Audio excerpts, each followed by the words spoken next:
I never had a gaming PC and never played a lot of games, but I always wanted to have a gaming device to chill for a bit in my free time and enjoy some great stories. And I think it's finally time to get one. I had some attempts on buying a gaming device, but there were always some problems. A proper gaming PC with a tower, monitor and all these accessories was never an option for me because it takes a lot of space and I never had an apartment big enough to store it. As for gaming laptops, yes, they are pretty powerful, but you can get them in any backpack for day-to-day life. Instead of a desktop PC and a gaming laptop, I got myself a MacBook for my life and work. And as for gaming, you know, the macOS supports like 0 games. Then I thought, well, I have a huge 65-inch TV and maybe PlayStation 5 is an option, but you know, it is still hard and expensive to get this thing. And then 2022 came with Steam releasing its own portable console.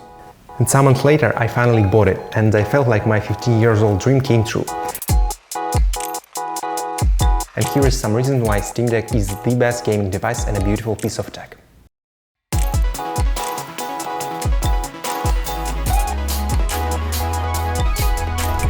There are a lot of great videos on YouTube diving deep on Steam Deck and its tech specifications, and I watched all of them. But as for me, technically I'm not a tech influencer yet. So I'll be talking about Steam Deck from the perspective of an average consumer, that very person who just wanted to have it around at the desk or in a backpack and playing some games here and there. Well, nothing about tech and more about my experience and my joy of using it. First reason why it's amazing is its game library. The Steam library is huge. It has like 90% of all games and it's constantly expanding. Even PlayStation games are coming to Steam library. And even if it's not in the Steam library, with this device you have options of emulating the rest 10% of games. Steam Deck has SteamOS, but you can easily install Windows on an external SD card and rock some games on this platform. For me, the idea of putting all these amazing games with decent performance in such a small device is mind-blowing. So portability is the second reason why Steam Deck is awesome. When I got my hands on it, sure, it felt really big, but comparing to a full PC, it's a tiny little gadget. Well, you can play games anywhere, in a car, on a plane, while chilling on a terrace, laying in bed, sleeping in bed, or even while going number 2. Well, what if you feel tired holding this thing or using controllers, or maybe some games don't work with controllers? Steam Deck allows you to connect external display, keyboard and mouse and enjoy game on a desktop mode. Or even you can connect it to TV and have your favorite external controllers to play alone or together with some friends. And in my life it is so convenient to have a Steam Deck because right now I'm traveling for several months and I can't fit a PC, PlayStation or Xbox in any of my travel luggage. But Steam Deck, I totally can.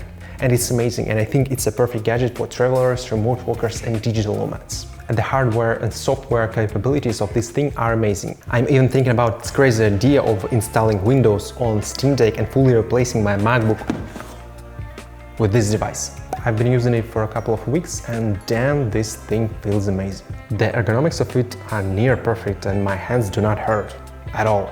People at Valve worked really hard on the design of it.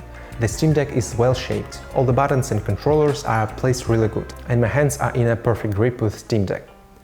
On top we have nice volume buttons and a 3.5mm jack to connect headphones, and you can also connect any Bluetooth headphones. As for other side buttons, there is a quick access button with all the necessary settings and the Steam button that opens the Steam menu. On top there are 2 buttons that usually open the games menu or for in-game actions. The rest is like regular controller buttons and joysticks. The joysticks are super nice, R and L buttons are okay and they put some additional buttons on these fingers. And I already use them a lot while playing. But my favorite thing here is the touchpad. It is kinda useless for the most part, but I found it really fun to type with these touchpads. They have really enjoyable haptics and it gives a whole new experience on typing. Speaking of useless things, I rarely use these controllers. A couple of words about resolution. Sure, it's crap, it's not even a full HD. So okay, we had a small amount of pixels, but honestly I didn't notice it on such small screen. At the same time, with this resolution games perform better, so I can definitely sacrifice 4K for a portable gaming PC. I was checking all the reviews on Steam Deck while choosing the right model, and everybody says that performance doesn't depend on a type of storage. The type of storage only depends on the duration of booting the games. And I'm a very money-savvy person, so I got the cheapest model for $399 and don't regret it at all.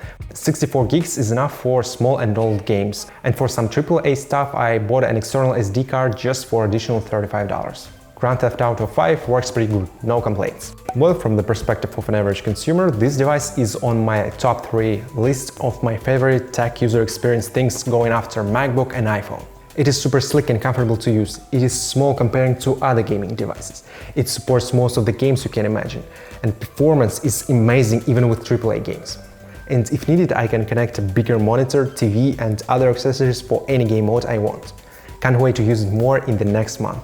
By the way, huge thank you to all 100 great people that subscribe to my little channel. And if you're watching me for the first time and you're curious about tech, you should consider subscribing. But no pushing, of course. Phil was here, love you.